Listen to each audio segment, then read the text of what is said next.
at a point A upon 2 above the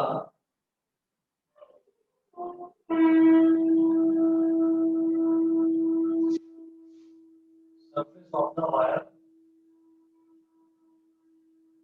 above the surface of the wire,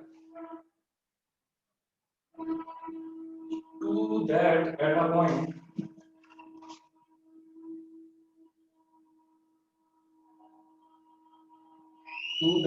a point A upon 2 below its surface, below its surface. Full stop.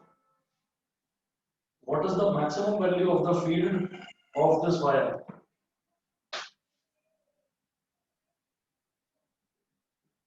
What is the maximum value of the field?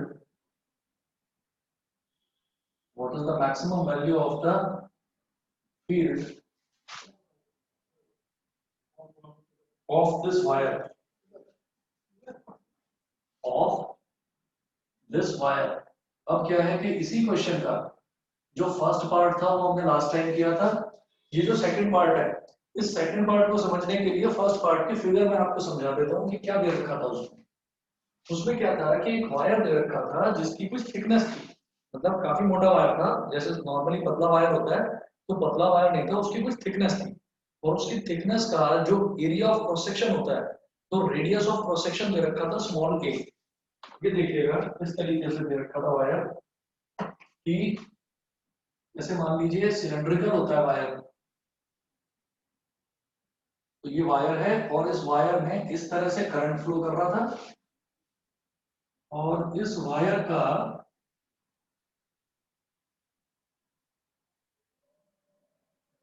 जो radius दे रखा था वो था बेटा ए। अब हमने कहा कि जब ये वायर है तो इस वायर में मैं एक एम्पीरियन लूप बनाऊंगा। अब एम्पीरियन लूप जो है वो अंदर की तरफ भी बन सकता है और एम्पीरियन लूप बाहर की तरफ भी बन सकता है। तो एक लूप तो बनाया था अंदर की तरफ ताकि हम वायर के अंदर मैग्नेटिक फील्ड निकाल सकें, और एक एम्पीरियन लूप बनाया था बाहर की तरफ ताकि मैं वायर के बाहर मैग्नेटिक फील्ड कैलकुलेट कर सकूं। तो एक तो ये हो गया इस तरह से,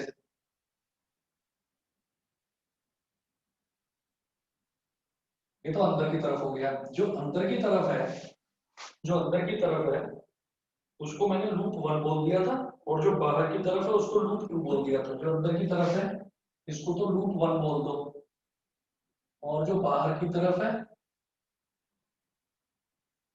इसको लूप 2 बोल दीजिए। अब हमने दो मैग्नेटिक फील्ड कैलकुलेट करे थे। एक तो करा था कि जब अंदर की तरफ अगर मैं मैग्नेटिक फील्ड कैलकुलेट करूं कि ये जो वायर है वायर के अंदर की तरफ, एक तो वो मैग्नेटिक फील्ड लिया था और एक लिया था बाहर की तरफ। तो अंदर वाले का रेडियस केस फर्स्ट जो था,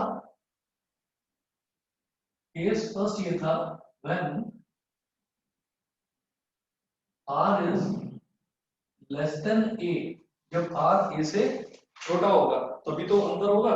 हमने कहा कि जो ये वाला रेडियस है, ये वाला जो रेडियस है इसको मैंने मान लिया r, इसको मैंने मान लिया r, स्मॉल r। और जैसे ही बाहर वाला रेडियस निकालेंगे तो हम इसको भी r बोलेंगे। तो दो केसेस लेंगे, एक में तो क्या है कि r is less then a और एक में क्या है कि r is greater than a। तो हमने दो केसेस लिए थे, दो केसेस लिए थे। एक केस में था हमारा r is less then a और एक केस में था r is greater than a। तो लेस देन a वाले में हमारा b आया था mu naught I upon 2 pi r। ठीक है, ये याद है, नोट किया था ना ये आकृति, लास्ट टाइम आकृति दिखा। Yes sir. सर इनसाइड तो mu naught I R upon 2 pi A square R. नहीं नहीं, सुनिए, जो अच्छा हाँ म्यू नॉट, हाँ ये आया था mu naught I R upon 2 pi A square. चलिए ये तो आउटसाइड वाला हो गया, तो आर इज ग्रेटर देन ए के लिए तो ये हो गया case second when r is less then a। तो इसमें क्या था, mu naught I R upon 2 pi a square. अभी ठीक है ना? Yes sir. ठीक है, ये दो केसेस आए थे। लक्ष्य तुम ये लास्ट टाइम वाला देख लेना एक बार, वीडियो चेक कर लेना, मैंने वीडियो भेजी थी जो लास्ट क्लास की 31st को हुई थी। ठीक है, तो उसका एक बार देख लेना वीडियो। अच्छा, अब इन्होंने क्या बोला है सेकंड केस में, calculate the ratio of the magnetic field at a point a upon 2 above the surface of the wire to that a point to that at a point a upon 2 below its surface. इसका मतलब क्या है कि देखिएगा, ये तो first part का हमने करा था, अब ये सेकंड पार्ट है। सेकंड पार्ट का सॉल्यूशन देखिएगा। सेकंड पार्ट के सॉल्यूशन में हमने कहा वायर तो ये है। अब एक तो पॉइंट हम ऐसे ले रहे हैं,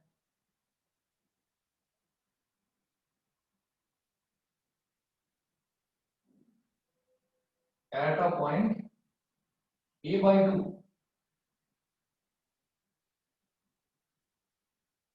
एक बार तो मैं ले रहा हूं a/2 above the surface, a/2 above the surface, और एक बार मैं ले रहा हूं a/2 बिलो द सरफेस। ठीक है, अब अगर वायर की सरफेस से a/2 ऊपर की तरफ हम चल रहे हैं, ठीक है, तो इसमें हम ये बोलेंगे कि magnetic field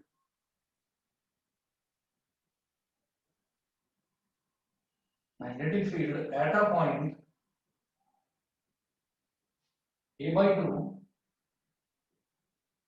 above the surface. इसका मतलब क्या है? इसका मतलब साफ साफ समझिए कि भाई अब मुझे कि ये जो मेरे पास वायर है ना, इस वायर से a/2 ऊपर की तरफ सरफेस ले रहा है। तो a/2 ऊपर की तरफ सरफेस लेने का मतलब क्या है कि इस वायर का जो रेडियस था वो तो गिवन था a, इसका रेडियस a गिवन था। अब आपने क्या करना है, a/2 ले लेना है ऊपर। और ठीक है, मतलब बाहर वाला जो लूप बनेगा अबव द सरफेस के केस में हम बोलेंगे r is equal to a plus a/2। ये समझ में आ गया कि नहीं, ये बताओ। Yes sir. बताइए इतिका, समझ में आ गया कि नहीं? वो बोल रहे हैं a/2 अबव द सरफेस, तो वायर का रेडियस कितना दे रखा था a, अब मैं a/2 सरफेस के और थोड़ा सा ऊपर की तरफ चल रहा हूँ। तो मतलब जैसे मैंने केस फर्स्ट निकाला था, मैंने r is greater than a, तो r वो बाहर था, बड़ा बन रहा था, रेडियस बड़ा था, a से बड़ा था। तो वो बड़ा कितना बड़ा, मतलब a से a/2 ज्यादा, a/2 अबव द सरफेस। तो इसका मतलब जब मैं इसको ऐड करूंगा 2a प्लस a, r की वैल्यू आ जाएगी 3a/2। ठीक है, तो अबव द सरफेस का मतलब है कि ये वाला केस लेना है, r is greater than a। therefore magnetic field B is equal to mu naught I upon 2 pi, r की जगह डाल दीजिए 3a/2, 2 pi r, where r is equal to 3a/2। Value डालिए, B is equal to mu naught I upon 2 pi 3a/2। अभी 2 से 2 cut गया, तो इसको मैं बोल दूंगा, क्योंकि ये इस वायर से बाहर की तरफ निकल रहा है, अबव द सरफेस मतलब बाहर की तरफ है, तो मैं इसको बोल दूंगा B exterior, magnetic field exterior to the wire. तो ये हो जाएगा mu naught I upon 3 pi A. Equation number 1 बोल दीजिए। फिर हम कहेंगे magnetic field at a point a/2 inside the surface या below the surface. Magnetic field at a point a/2 below the surface. तो इस केस में जो हमारा बी है, वो हम बी कौन सा वाला लेकर चलेंगे, when R is less than, मतलब अब अंदर है, a/2 अंदर की तरफ। तो इस केस में मैग्नेटिक फील्ड ये हो जाएगा mu naught I R upon 2 pi a square, mu naught I R upon 2 pi a square, where r is equal to, अब आप समझ जाएंगे, इसका रेडियस कितना है a, और मैं इससे a/2 लेंथ नीचे आना चाहता हूं, तो रेडियस कितना बचेगा, a minus A by two, मतलब कितना, r की वैल्यू a बाई टू होगी यहाँ पर, तो r की जगह a बाई टू सब्स्टिट्यूट कर दो, v is equal to mu naught I, r की जगह a बाई टू डाल दीजिए, mu naught I upon two pi A square तो है ही, r की जगह डाल दो a अपॉन टू, तो एक a से एक कट गया, तो अब मेरे पास जो आया है ये अंदर की तरफ आया है, तो इसको बोल देंगे बी इंटीरियर, ये हो जाएगा B interior is equal to mu naught I upon two two the 4 pi A, इसको बोल दीजिए इक्वेशन नंबर 2। ये एक्सटीरियर हो गया, ये इंटीरियर हो गया। इन्होंने इसमें क्या पूछा था, calculate the ratio of the magnetic field at a point A upon two above the surface, मतलब एक्सटीरियर वाला पहले, of the wire to that at a point A upon two below its surface, मतलब exterior upon interior पूछ रहे हैं, तो B exterior upon B interior कितना हो जाएगा, mu naught I upon 3 pi A, ये तो एक्सटीरियर हो गया, divide by B interior mu naught I upon 4 by A, ठीक है, ये डिवाइड हो रहा है, तो इसको इधर कर रहा हूं मैं, ये डायग्राम में डाल रहा हूं इसका, तो देखिएगा जब डिवाइड होता है तो ये मल्टीप्लाई में आ जाता है और ये रेसिप्रोकल हो जाता है इसका, तो ये हो जाएगा mu naught I upon 3 pi A multiply by 4 pi A upon mu naught I, mu naught I से म्यू नॉट आई कट गया, पाई से पाई कट गया, ए से ए कट गया, रेशो क्या आ गया 4/3 यानी कि 4:3। बताइए समझ में आ गया? Yes sir. ठीक है, अब इसके बाद हम ये कहेंगे कि इन्होंने ये पूछा है हमसे कि what is the maximum value of the field of this wire, ठीक है, maximum value of the field of this wire क्या हो सकती है ये मेरे को बताना है। तो मैक्सिमम वैल्यू जो मैग्नेटिक फील्ड की होगी वो कहाँ होगी, ना तो अंदर की तरफ मैग्नेटिक फील्ड ज्यादा होगा, ना ही बाहर की तरफ मैग्नेटिक फील्ड ज्यादा होगा। मैग्नेटिक फील्ड सबसे ज्यादा होता है एट द सरफेस, जो सरफेस है सरफेस पर मैग्नेटिक फील्ड सबसे ज्यादा होता है। जैसे मान लीजिए मैंने कहा कि कोई भी मैग्नेट है वो कितनी मैग्नेटिक फोर्स लगा रही है, कितनी भी लगाए मैग्नेटिक फोर्स, मैग्नेट के अंदर भी होगी मैग्नेटिक फोर्स, मैग्नेट के बाहर भी होगी, लेकिन सबसे ज्यादा मैग्नेटिक फोर्स कहाँ होगी, जस्ट ऑन इट्स सरफेस। तो इन्होंने यही पूछा है इसमें, what is the maximum value of the field of this wire, ठीक है। तो maximum value of the field of this wire, ये सीधा सीधा हम कहेंगे कि एट द सरफेस, और एट द सरफेस क्या होगा, maximum value of field will be at the surface of wire,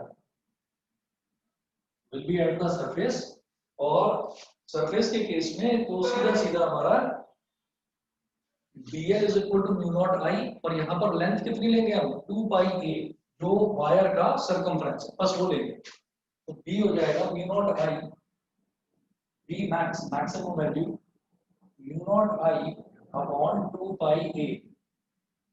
बताइए जी समझ में आ गया,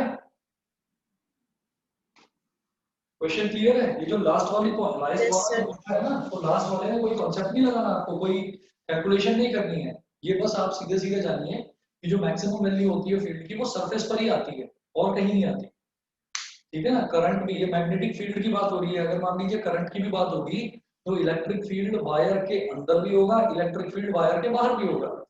वायर के सरफेस पर सबसे ज्यादा इलेक्ट्रिक फील्ड होगा, मतलब अगर हम वायर के सरफेस को टच करेंगे तो सबसे ज्यादा हमको करंट लगेगा। समझ में आ गई मेरी बात? लक्ष्य है इतिका, बताइए क्लियर है? Yes sir. ठीक है जी, अगला टॉपिक स्टार्ट करते हैं, magnetic force on a moving charge. अब तक हमने क्या करा था कि कोई भी चार्ज जो है वो रेस्ट में है, तो रेस्ट पर हमने मैग्नेटिक फील्ड कैलकुलेट करा था, बल्कि चार्ज की तो बात ही नहीं करी थी। अब मैं चार्ज की बात करूंगा कि चार्ज अगर है तो चार्ज क्या होता है, चार्ज होता है हमारा इलेक्ट्रिक चार्ज की हम बात करते हैं।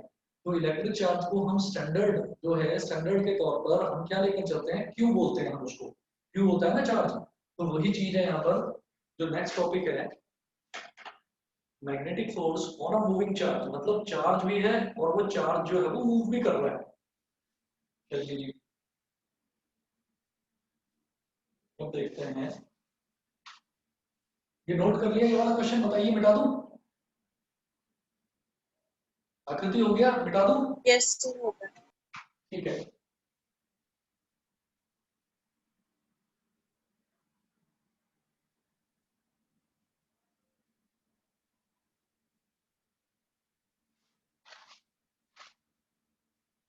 देखिए, magnetic force on a moving charge,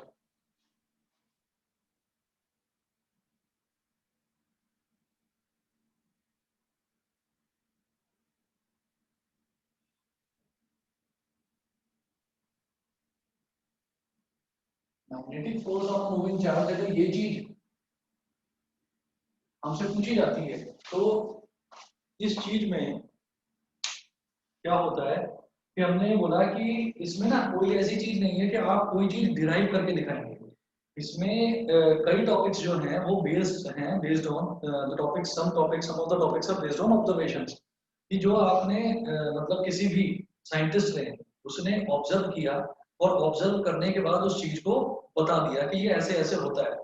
तो मैग्नेटिक फोर्स का मतलब यही है कि अगर मान लीजिए कोई चार्ज है तो चार्ज के ऊपर भी क्या कोई मैग्नेटिक फोर्स लगती है। मैग्नेटिक फोर्स का मतलब ये होता है कि जिसमें कोई भी चीज किसी भी चीज की तरफ अट्रैक्ट होती है, ठीक है, उसको मैं बोल देता हूँ मैग्नेटिक फोर्स। तो हमने ये कहा कि अगर मान लीजिए कोई चार्ज है, मान लीजिए चार्ज है हमारे पास प्लस क्यू, पॉजिटिव चार्ज है प्लस क्यू। उस पॉजिटिव चार्ज को मैंने बोला कि किसी मैग्नेटिक फील्ड में, मैग्नेटिक फील्ड कहीं भी हो सकता है, जैसे हमने मैग्नेटिक फील्ड देखा था सॉलिनॉइड के अंदर, तो सॉलिनॉइड के अंदर मैग्नेटिक फील्ड पैरेलल लाइंस थी। तो मैग्नेटिक फील्ड वो है जिसके अंदर अगर मैं किसी भी मैग्नेटिक मटेरियल को लेकर जाऊं तो मैग्नेटिक मटेरियल यानी कि जैसे स्टील हो गया, आयरन हो गया, कोबाल्ट हो गया, तो ये अपने आप को अट्रैक्टेड महसूस करेंगे। मैग्नेटिक फील्ड वो होता है कि इनके ऊपर एक फोर्स ऑफ अट्रैक्शन लगेगा। तो अगर कोई भी चार्ज मैग्नेटिक फील्ड के अंदर मूव करता है विद अ वेलोसिटी v, और जहां पर वेलोसिटी वेक्टर v वेक्टर जो होता है, जो वेलोसिटी वेक्टर है, वो मैग्नेटिक फील्ड के साथ में एक एंगल बनाता है थीटा। तो वहां पर क्या क्या ऑब्जर्वेशन हुई ये बताता हूं मैं आपको। देखिएगा, इसमें है कि suppose suppose a charge is moving, charge को आप क्यू बोल दीजिए, suppose a charge Q is moving, notes में आपको भेज ही रहा हूं लगातार, तो इसको नोट करने की जरूरत नहीं है, जहां न्यूमेरिकल की बात हो वहां नोट कर लेना, ठीक है। जो भी आपको थ्योरेटिकल समझा रहा हूं उसको समझने की ज्यादा कोशिश करना बस, बाकी नोट्स आपके पास पहुंच ही जाएंगे। Suppose a charge Q is moving with a velocity v vector in a magnetic field in a magnetic field v vector making an angle theta with v vector as shown। मैं इसको diagram बनाकर समझा रहा हूँ। ये v vector के साथ में एंगल थीटा बनाता है, कोई भी चार्ज है वो। तो ऐसा करते हैं यहाँ पर कि 3D डायग्राम होगा, तो तीन एक्सेस बनानी पड़ेगी मेरे को, एक्स वाई और जेड।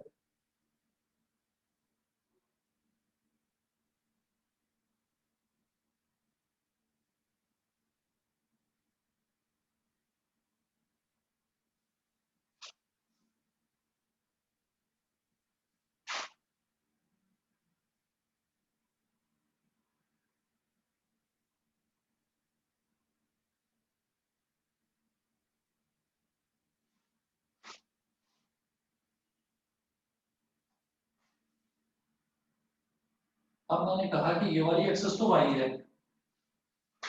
ये वाली एक्सेस तो वाई है, और इसको बोल दिया ओरिजिन, और जो ये वाली एक्सेस है, इस एक्सेस को बोल दीजिए जेड। ये ओरिजिन है, और ओरिजिन पर मैंने एक चार्ज रखा हुआ है,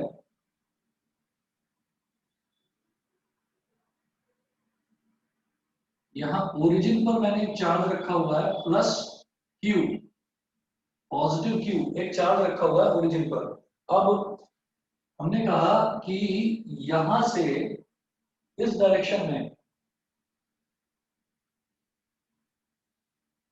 ये एक्सेस है एक्स एक्सेस, ये पीछे ऐसे निकल रही है। Diagram clear? अब देखिएगा कि ये तो है जो ऊपर वाली एक्सेस है, ये तो जेड एक्सेस है, ठीक है। और इस तरफ जो ये आगे की तरफ आ रही है, ये एक्सेस हो गई हमारी एक्स एक्सेस। मतलब ये जो प्लेन है ये एक्स एक्सेस की डायरेक्शन में प्लेन है, ये जो प्लेन है ऊपर की तरफ ये जेड एक्सेस की डायरेक्शन में प्लेन है, और ये जो है ये वाई एक्सेस है, ठीक। तो ये एक्स वाई और जेड तीनों एक दूसरे के परपेंडिकुलर होते हैं। इस वजह से इसको इस तरीके से बनाकर दिखाया है। अब आप देखिएगा कि ओरिजिन पर यहाँ पर एक चार्ज रखा हुआ है प्लस क्यू, जो कि एक्स और वाई, एक्स और वाई प्लेन में ट्रेवल करता है। मतलब यहाँ पर ऐसे वेलोसिटी लेकर चल रहा है ये वी वेक्टर वेलोसिटी के साथ ये चार्ज यहाँ पर ट्रेवल करता है। और जैसा कि यहाँ पर बताया है कि suppose the charge q is moving with the velocity v vector in a magnetic field v vector making an angle theta with v vector. मतलब अब मैंने कहा कि v वेक्टर हमारा जो है उसको मैं ले लेता हूँ y एक्सिस के अलाउंग, y एक्सिस के अलाउंग मैंने ले लिया v वेक्टर। तो मतलब मेरा मैग्नेटिक फील्ड का डायरेक्शन ये है। तो जो चार्ज है वो v वेक्टर वेलोसिटी से चलता है और ये मैग्नेटिक फील्ड के साथ में एंगल बना रहा है थीटा, मैग्नेटिक फील्ड के साथ में एंगल थीटा बना रहा है, ठीक है। तो अब आप ये देखिएगा कि हमारा जो चार्ज है वो कौन से प्लेन में लाई कर रहा है। हमारा चार्ज देखिए एक्स और वाई के बीच में लाई कर रहा है। इसका मतलब एक्स और वाई प्लेन पर लाई कर रहा है हमारा charge. Anything which lies on X Y plane, anything which lies on X Y plane, तो एक्स जेड जो है वो क्या है, वो एक्स के भी परपेंडिकुलर है और जेड वाई के भी परपेंडिकुलर है। एक्स वाई और जेड म्यूचुअली परपेंडिकुलर होते हैं। तो हम यहाँ पर कहेंगे कि जो फोर्स है इस पर, ये जो चार्ज पार्टिकल है, चार्ज पार्टिकल यहाँ पर जा रहा है वेलोसिटी के साथ में, तो इस पर जो फोर्स लगेगी ना, मैग्नेटिक फोर्स जो ये एक्सपीरियंस करेगा वही इस डायरेक्शन में एक्सपीरियंस करेगा, एफ वेक्टर डायरेक्शन, ठीक। और इस चीज को मैं आपको, ये तो हमने 3D डायग्राम बनाकर समझाया, ये चीज आप लोग 10th क्लास में कर चुके थे। 10th क्लास में ये था हमारे पास, इस तरीके से हमने बोला कि चार्ज अगर वेलोसिटी से जा रहा है, चार्ज अगर ट्रैवल कर रहा है, तो फ्लो ऑफ चार्जेस को हम क्या बोलते थे, करंट, अगर याद हो तो। फ्लो ऑफ चार्जेस को हम करंट बोलते थे। फिंगर्स को इस तरह से स्ट्रेच करते थे। तो ऐसे स्ट्रेच करने का मतलब ये है कि ये वाली एक्सेस, ये वाली एक्सेस और ये वाली एक्सेस, तीनों एक्सेस एक दूसरे के परपेंडिकुलर है। तो मैंने ये बोला था कि हमारा ये जो होता था थंब, जो थंब है, थंब को तो मैं बोलता था फोर्स की डायरेक्शन, ठीक है। और ये जो होती है इंडेक्स फिंगर, इसको हम बोलते थे मैग्नेटिक फील्ड की डायरेक्शन, और ये होती थी हमारी करंट की डायरेक्शन। तो करंट की डायरेक्शन यानी कि फ्लो ऑफ चार्जेस यानी कि क्यू, मैग्नेटिक फील्ड की डायरेक्शन यानी कि बी वेक्टर की डायरेक्शन, ठीक। तो क्यू जिस डायरेक्शन में जा रहा है उसको मैंने बोल दिया कि क्यू जा रहा है वेलोसिटी वी से, तो क्यू जिस डायरेक्शन में ट्रैवल कर रहा है वो करंट की डायरेक्शन होगी। और ये बी, इन दोनों के बीच में, इन दोनों के बीच में क्यू हमारा ट्रैवल कर रहा है। तो इसका मतलब क्या है कि फोर्स, मैग्नेटिक फोर्स कहाँ लगेगी, परपेंडिकुलर टू द प्लेन, जो इसके भी परपेंडिकुलर हो इसके भी परपेंडिकुलर हो। तो मैग्नेटिक फोर्स हमारी यहाँ लगेगी ऊपर की तरफ, जेड एक्सिस की तरफ। मेरी बात समझ में आ गई सबको? Yes, sir. मेरी बात समझ में आ गई? इतिका और लक्ष्य तुम दोनों Yes, बताओ sir. कि x और y प्लेन में तो ट्रैवल कर रहा है q, तो इसका मतलब अब हमारा जो फोर्स है, मैग्नेटिक फोर्स, वो z की डायरेक्शन में ही लगेगा। तो ऑब्जर्वेशन क्या क्या थी इसमें, हम ये कहेंगे कि the charge, it was observed that the charge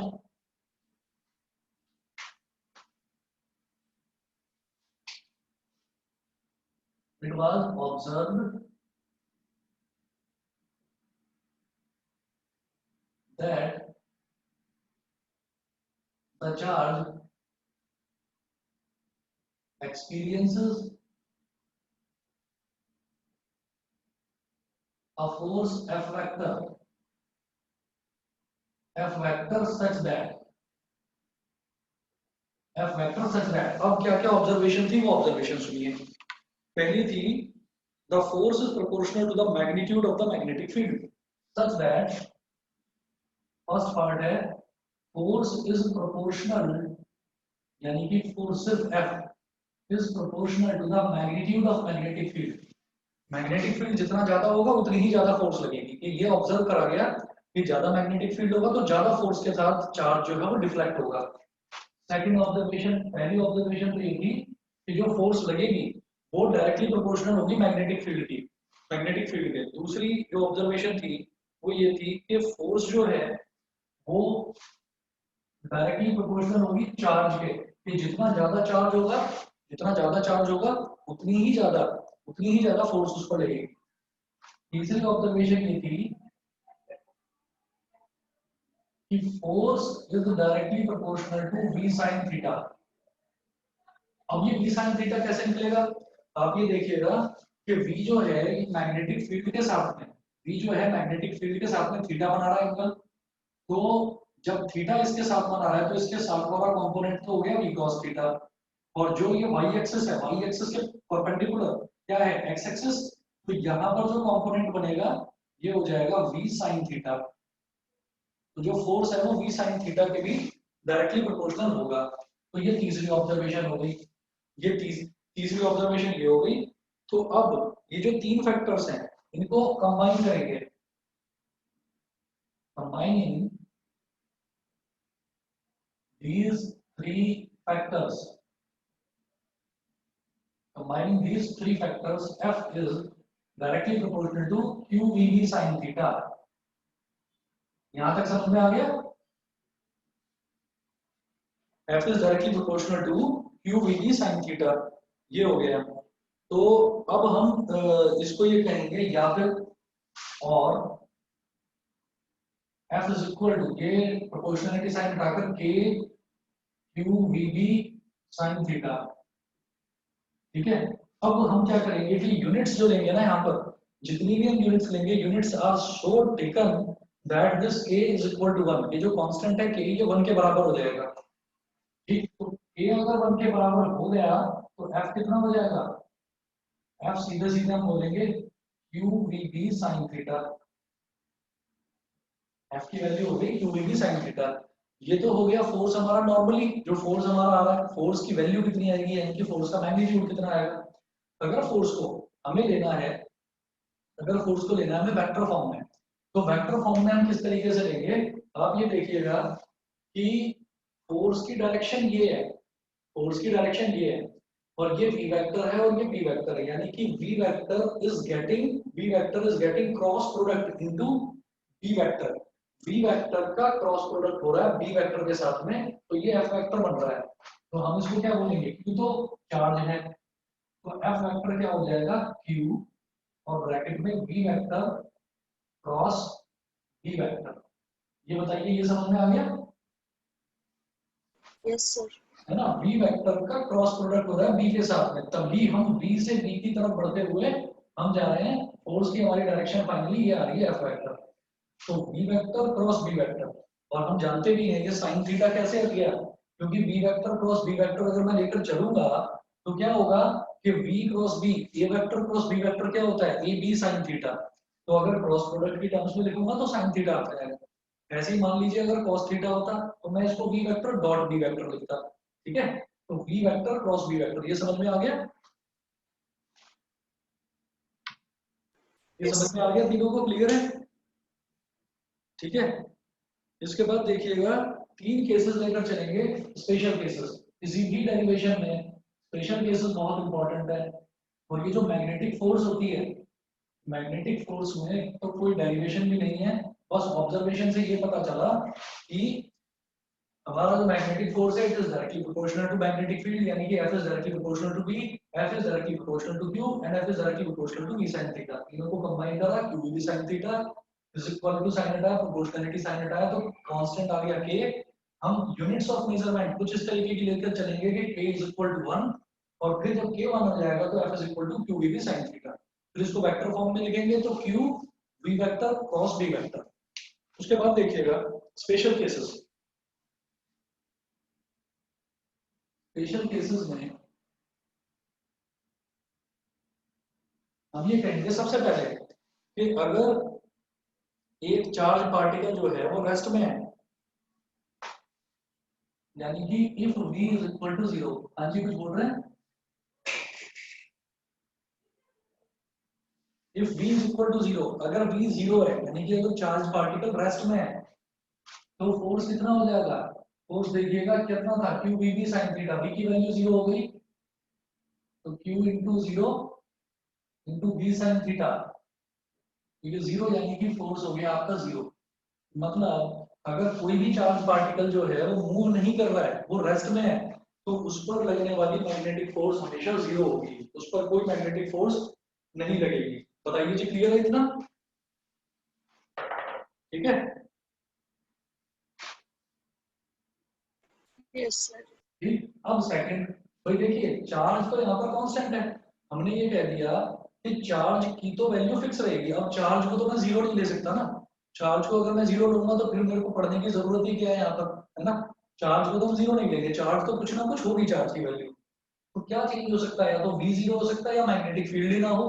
तो हम ये कहेंगे कि मैग्नेटिक फील्ड ना हो, तो फिर ये जो हम पढ़ रहे हैं magnetic force on moving charge, तो जब कोई मैग्नेटिक फील्ड ही नहीं है तो फिर चार्ज को क्या रखेंगे, तो इसलिए मैं मैग्नेटिक फील्ड को भी 0 नहीं करूंगा। ना तो हम मैग्नेटिक फील्ड को 0 करेंगे, ना ही हम चार्ज को 0 करेंगे। क्यों? क्योंकि मैं पढ़ रहा हूँ magnetic force on moving charge, moving charge यानी कि चार्ज की कुछ वैल्यू होगी, 0 नहीं होगा चार्ज। ठीक है, और मैग्नेटिक फील्ड, जब वो मैग्नेटिक फील्ड में चलेगा तभी तो वो फोर्स एक्सपीरियंस करेगा। तो ना तो मैं मैग्नेटिक फील्ड को 0 लूंगा, ना ही मैं चार्ज को 0 लूंगा। और क्या बचता है भाई, और बचता है थीटा। इन सब में क्या है, क्यू वी भी साइन थीटा, क्यू को 0 नहीं ले सकते, v को 0 नहीं ले सकते, v को ले सकते हैं कि वेलोसिटी उसकी कम हो जाए, वो रुक जाए। थीटा, थीटा अगर 0 हो जाए, हम ये बोलेंगे कि थीटा इज इक्वल टू 0। अगर थीटा 0 है तो उस केस में भी हमारी फोर्स जो है वो थीटा इज इक्वल टू 0 और 180 डिग्री।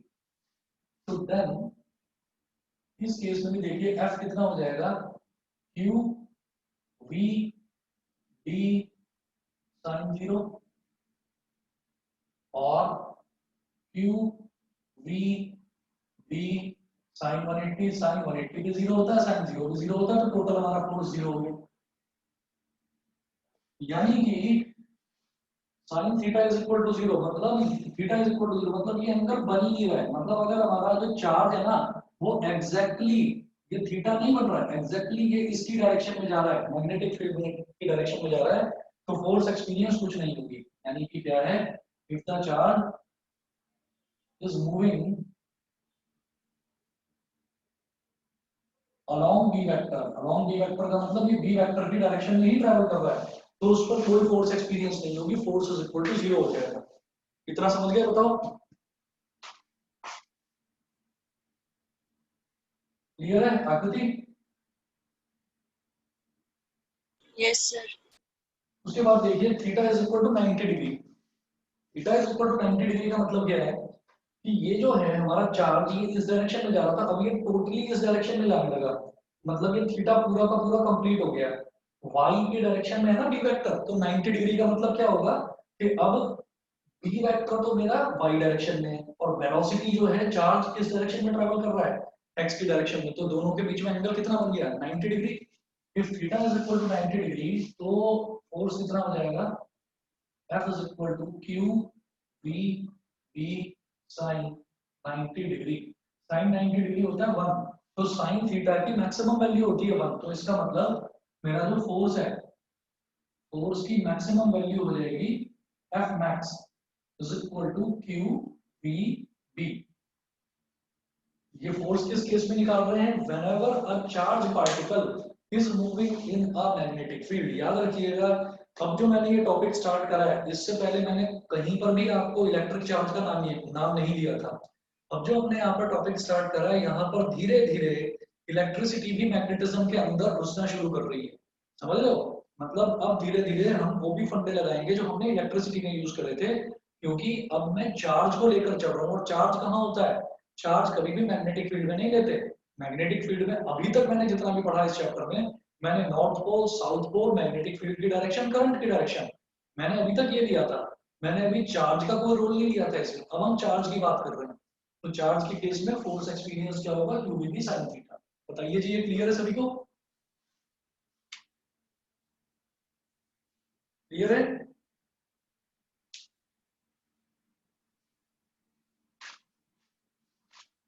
हाँ जी, चलो आगे। Yes, sir. ठीक है जी। अब अगला देखते हैं magnetic force on a moving charge. हमने ये कहा कि जब इसके अंदर आपने बोला कि भाई चार्ज है तो चार्ज पर कुछ ना कुछ तो इलेक्ट्रिक फोर्स भी लगेगा ना, क्योंकि charge is related to current, charge is related to electricity, charge magnetism से रिलेटेड तो नहीं है, तो चार्ज तो इलेक्ट्रिसिटी से रिलेटेड है। तो इसका मतलब हम बिल्कुल सही डायरेक्शन में सोच रहे हैं, हाँ इसके ऊपर कोई ना कोई इलेक्ट्रिक फोर्स भी लगेगा। तो जरा देखते हैं। अब नेक्स्ट टॉपिक है लॉरेंट्ज फोर्स। लॉरेंट्ज फोर्स, लॉरेंट्ज एक फिजिसिस्ट था, एक साइंटिस्ट था। तो लॉरेंट्स ने कुछ ऑब्जर्व करा। क्या? लॉरेंट्स ने ये बताया the total force experienced by a charge particle moving in a region where both electric field and magnetic field are present is called Lorentz force। अगर कोई भी चार्ज है वो ऐसे रीजन में घूम रहा है जहां पर मैग्नेटिक फील्ड भी है और जहां पर इलेक्ट्रिक फील्ड भी है। अभी देखिए यहाँ मैंने सिर्फ मैग्नेटिक फील्ड की बात करी थी कि magnetic field is present around Y axis direction. अगर मान लीजिए यहाँ पर इलेक्ट्रिक फील्ड भी है तो वो मैग्नेटिक फोर्स भी एक्सपीरियंस करेगा और वो इलेक्ट्रिक फोर्स भी एक्सपीरियंस करेगा। And the total of magnetic force and electric force is known as Lorentz force. ठीक, देखिए यहाँ पर था magnetic force on a moving charge in a magnetic field. अगर मैग्नेटिक फील्ड में कोई मूविंग चार्ज मूव कर रहा है तो उसके ऊपर फोर्स कितना लगेगा, भाई ये वाला Q we sine theta.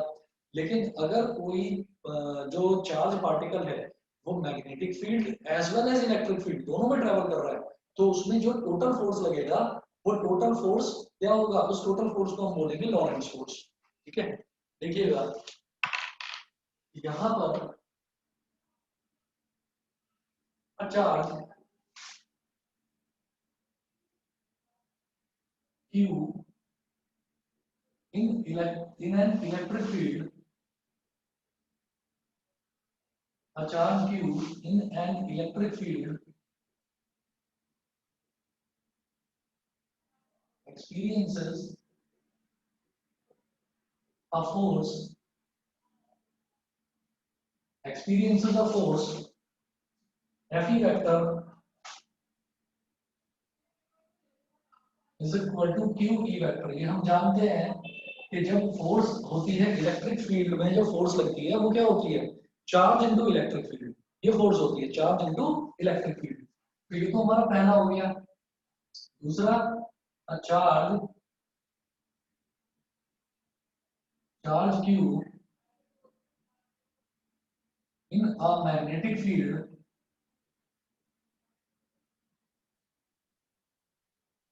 experiences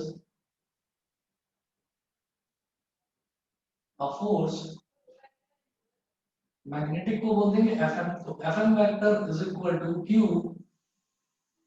V vector cross B vector. ये हो गई हमारी इक्वेशन नंबर 2। ठीक है, Fm हमने क्या निकाला था, जो मैग्नेटिक फोर्स वो Q V vector cross B vector ये निकाला था। ठीक, तो लॉरेंट्ज फोर्स क्या होती है, इलेक्ट्रिक फोर्स और मैग्नेटिक फोर्स दोनों का टोटल, वो होती है Lorentz force. Therefore Lorentz force, Lorentz force को आप टोटली F वेक्टर बोल दीजिए। F vector is equal to F E vector plus Fm vector. तो F वेक्टर क्या हो जाएगा, Q E vector plus Q V vector cross B vector. अब Q अगर कॉमन ले लें तो क्या बचेगा ब्रैकेट में, E vector plus V vector cross B vector. बताइए जी, क्लियर है? इसमें तो कोई प्रॉब्लम नहीं होगी कि अगर कोई एक charge particle electric field plus magnetic field दोनों में ट्रेवल करता है, अगर वो दोनों में ट्रेवल करता है तो हम ये बोलेंगे कि जो टोटल फोर्स होगी उस टोटल फोर्स को ही हम बोलते हैं लॉरेंट्ज फोर्स। ठीक है, इसके बाद जो नेक्स्ट टॉपिक है वो समझते हैं जरा। एक मिनट रुकिए बस।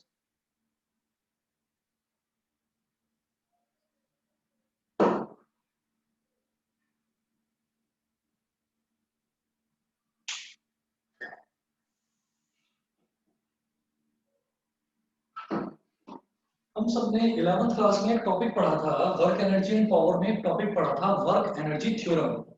ठीक है, वर्क एनर्जी थ्योरम में क्या था? वर्क एनर्जी थ्योरम में ये था कि जो चेंज इन काइनेटिक एनर्जी होता है ना, change in kinetic energy is equal to work done होता है। ये मिटा रहा हूं मैं।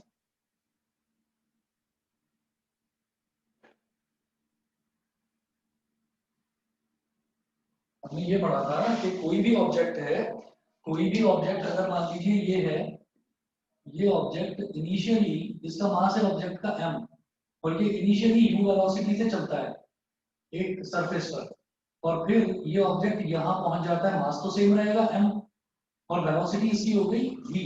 तो इस पॉइंट पर इसकी काइनेटिक एनर्जी यानी कि ki कितनी हो जाएगी? Half mu square. और इस पॉइंट पर इसकी काइनेटिक एनर्जी यानी कि फाइनल काइनेटिक एनर्जी ये हो जाएगी हाफ mv स्क्वायर। तो यहां से यहां तक, यहां से यहां तक इसकी एनर्जी का लॉस कितना हुआ, या एनर्जी का चलिए गेन कितना हुआ, कि पहले अगर एनर्जी कम थी इसमें क्योंकि इनिशियल वेलोसिटी कम थी, और बाद में एनर्जी वेलोसिटी इसकी बढ़ गई, तो पहले तो एनर्जी इतनी थी, बाद में एनर्जी इतनी हो गई, तो कितना एनर्जी इसने गेन करा? वो हो गया हमारा वर्क डन के equal. W is equal to होता है kf माइनस ki। ये हमने पढ़ा था, this is known as work energy theorem, work energy theorem.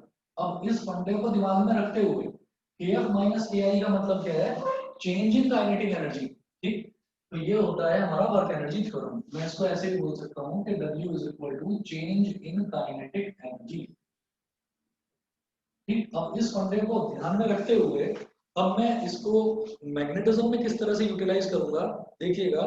Work done by a magnetic force on a charge particle, यहाँ पर हमने क्या करा था? Magnetic force on a moving charge, यानी कि magnetic force on a moving charge particle. ये force कितनी लगेगी? अब जब फोर्स लग रही है तो फोर्स इनटू डिस्प्लेसमेंट क्या होता है? Work done. ठीक है, तो जब फोर्स लग रही है तो इसका मतलब वो किसी डायरेक्शन में मूव भी करेगा, जब मूव करेगा तो इसका मतलब उस पर कोई वर्क डन होगा। तो अब मैं वर्क डन पढ़ूंगा, ये तो फोर्स था, अब मैं पढ़ूंगा work done. Work done,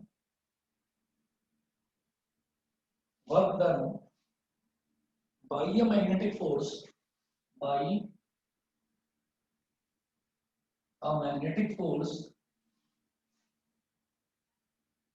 on a moving charge, work done by a magnetic force on a moving charge particle। अब देखिएगा क्या करना है। Work done by a moving force on a charge particle. अब मैं जानता हूं मैग्नेटिक फोर्स कितनी होती है। मैग्नेटिक फोर्स अभी अभी कैलकुलेट करा मैंने, मैग्नेटिक फोर्स होती है F vector is equal to Q V vector cross V vector. F vector is equal to Q V vector cross V vector, ये है हमारे पास। ठीक है, अब यहां से मैं एक काम करता हूं कि जैसे हमारे पास F वेक्टर है, तो F वेक्टर को अगर मान लीजिए मैं ऐसे ही अपनी तरफ से ही मैं F वेक्टर में डॉट प्रोडक्ट निकालता हूं V वेक्टर का, तो क्या होगा? F vector dot V vector अगर मैं करता हूं, खुद ही से करता हूं, तो क्या होगा ये देखिएगा आप कि F vector dot V vector, ये क्या हो जाएगा? इसको मैं बोलूंगा F vector dot V vector. ये आपको देखिएगा कि F वेक्टर इस डायरेक्शन में और V वेक्टर इस डायरेक्शन में है, तो F वेक्टर और जो V वेक्टर है ये दोनों के दोनों हमेशा कौन से डायरेक्शन में रहेंगे? ये दोनों हमेशा परपेंडिकुलर डायरेक्शन में रहेंगे। F vector dot V vector ये हमेशा परपेंडिकुलर डायरेक्शन में रहेंगे। हम इसको क्या करेंगे? हम लिखेंगे जी F वेक्टर यानी कि FV cos 90 डिग्री। ये हमने देखा था ना कि मैग्नेटिक फोर्स कहाँ रहेगा? मैग्नेटिक जब हमारा V वेक्टर कहाँ है? x एक्सिस और y एक्सिस के बीच में है, यानी कि xy प्लेन पर है, और जो ये है ये z की डायरेक्शन में जा रहा है, तो z डायरेक्शन कहाँ है?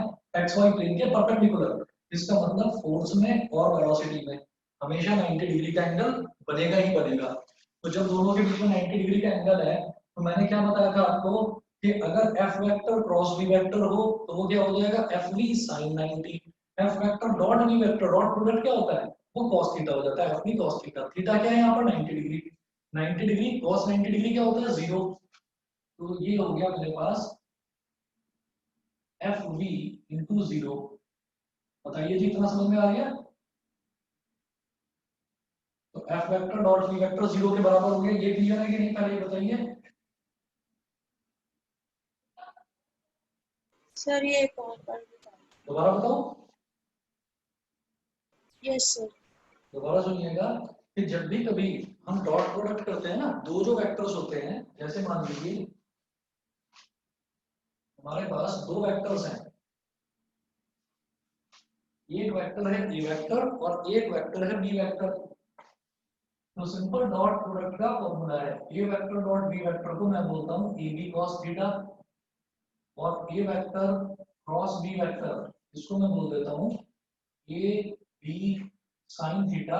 और एन कैप और लगाते हैं, एन कैप का मतलब क्या है कि जो रिजल्टेंट है वो रिजल्टेंट ए और बी इन दोनों के 90 डिग्री के डायरेक्शन में जा रहा है, उसके नॉर्मल वेक्टर को मैं यहाँ लिख देता हूँ डायरेक्शन रिप्रेजेंट करने के लिए। लेकिन इसमें क्योंकि ये डॉट प्रोडक्ट है, इसका रिजल्ट तो हमेशा कांस्टेंट आता है, स्केलर आता है, तो इसकी कोई डायरेक्शन नहीं होती। तो यहाँ कोई डायरेक्शन वाला वेक्टर दिखाने की जरूरत नहीं है, सिर्फ ए बी कॉस थीटा। तो मैंने एफ वेक्टर, एफ तो एक वेक्टर है, मैंने एफ वेक्टर में बी वेक्टर को का डॉट प्रोडक्ट कर दिया, तो ये एफ बी कॉस 90 डिग्री हो जाएगा। तो रीजन क्या है कि एफ वेक्टर में और बी वेक्टर में इन दोनों के बीच में हमेशा 90 डिग्री का एंगल बनेगा, इसलिए एफ बी कॉस थीटा की जगह मैंने एफ बी कॉस 90 लिख दिया।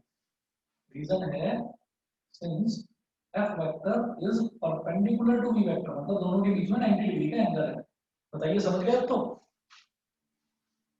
Yes sir. ठीक है, तो ये मेरे पास आ गया F vector dot V vector, ये मेरे पास आ गया 90 डिग्री। तो जब ये 90 डिग्री आ गया तो अब मैं एक काम करूंगा, अब मैं एक बार जरा यहाँ पर ये कैलकुलेट करूंगा कि हमारा न्यूटन का सेकंड लॉ क्या कहता है। न्यूटन का सेकंड लॉ क्या कहता है ये जरा देखेंगे।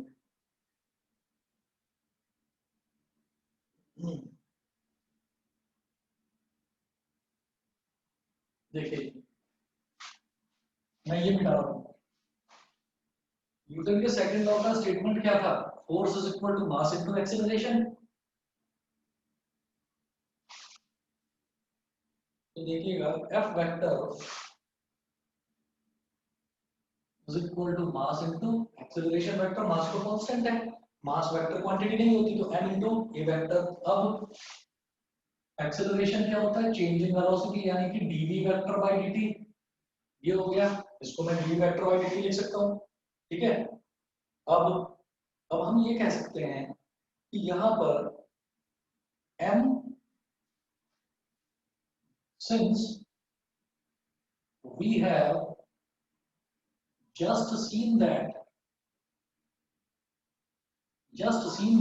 f vector dot V vector is equal to 0, ये मैंने अभी भी देखा, तो f वेक्टर की जगह ये वैल्यू डाल दो, मतलब m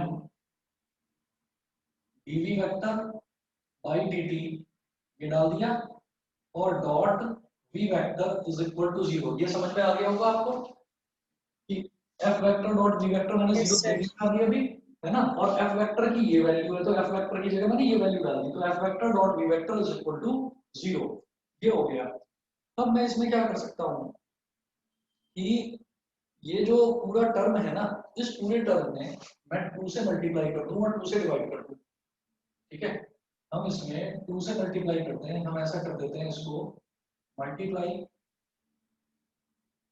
एंड डिवाइड बाय 2।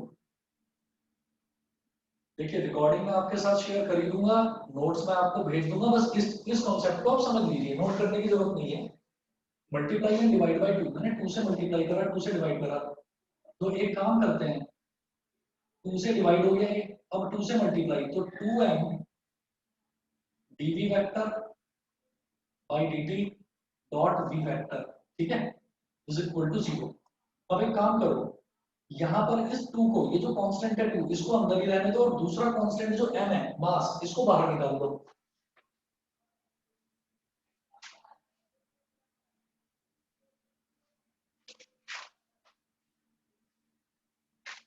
इसको बाहर निकाल लीजिए। तो ये मेरे पास ऐसे हो गया m/2 और ब्रैकेट में 2 dv vector by dt dot v vector is equal to 0।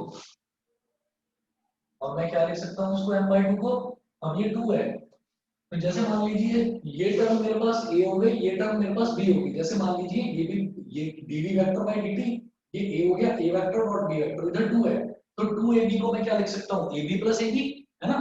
तो मैं इसको ऐसे लिख दूंगा dv vector by dt dot v vector plus dv vector by dt dot v vector is equal to 0। ये समझ में आता है कि नहीं, ये बताइए। Yes sir.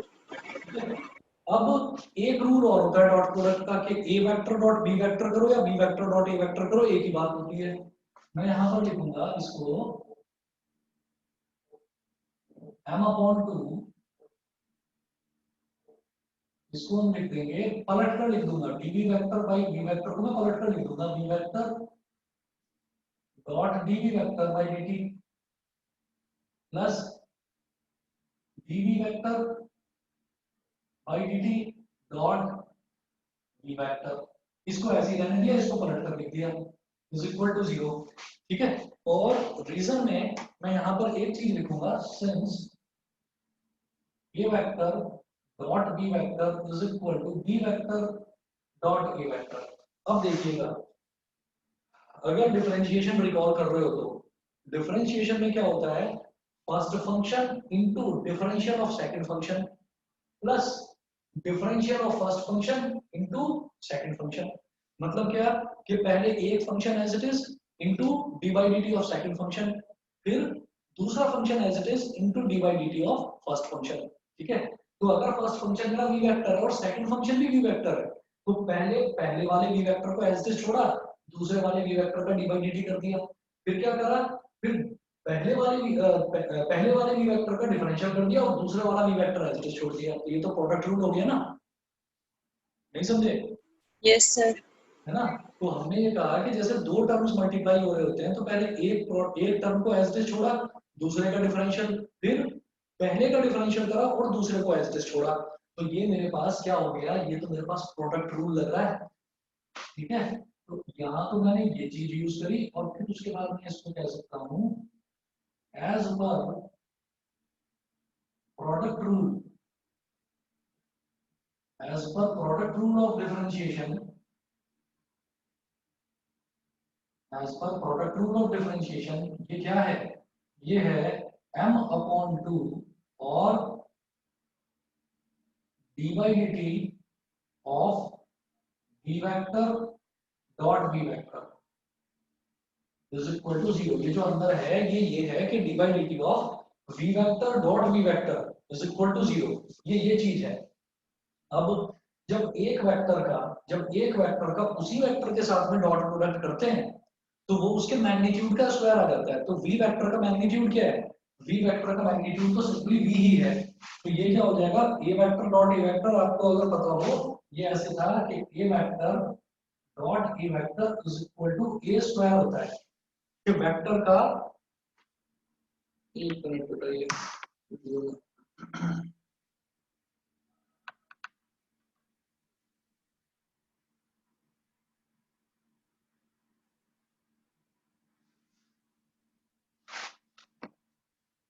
हाँ जी आ गया, a vector dot a vector is equal to a square होता है। ये चीज पता है कि नहीं?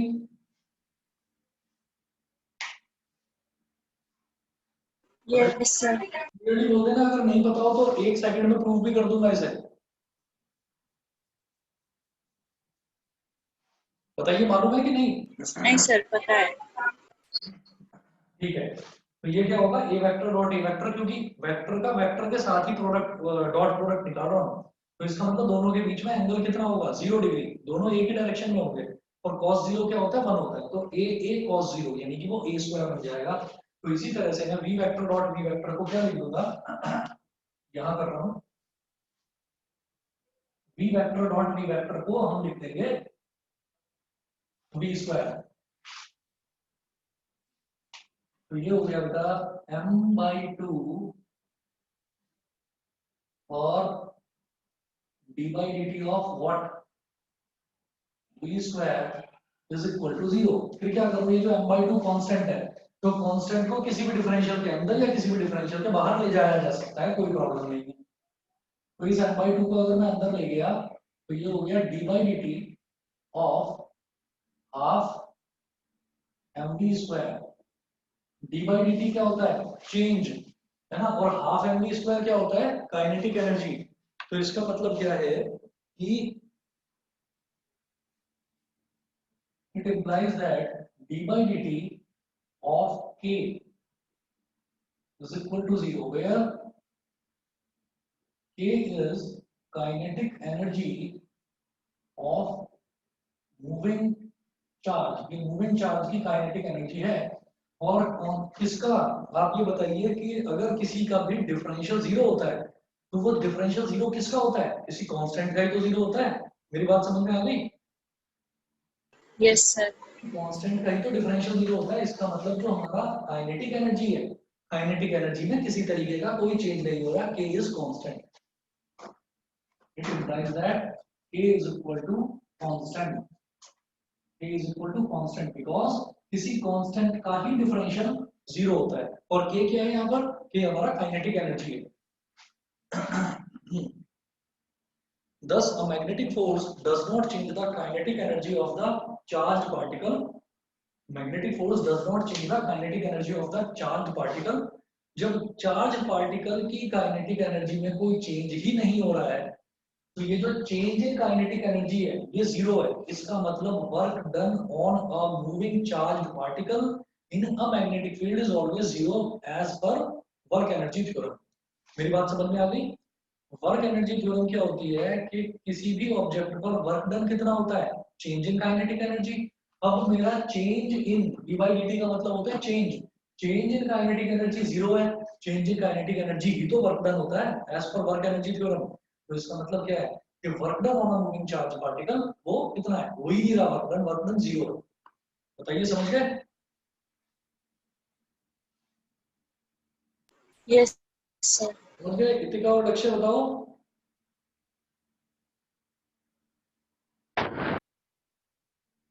क्लियर बेटा, बताइए। Yes sir. Yes yes yes. चलिए जी, ठीक है। आवाज नहीं आ रही क्या आपको मेरी? नहीं, पहले नहीं आई थी, तो 3 बार आई है आवाज। यस यस यस, ठीक है। तो बस आज इतना ही करेंगे, ठीक। बाकी नेक्स्ट कल करते हैं। तो पढ़ाई लो सर। अरे अब मैं 2 बजे से दूसरी क्लास है, लंच करना था मेरे को, इस वजह से अब और आगे कंटिन्यू नहीं कर पाऊंगा, ठीक है ना। चलिए बेटा, फिर आज के लिए इतना ही।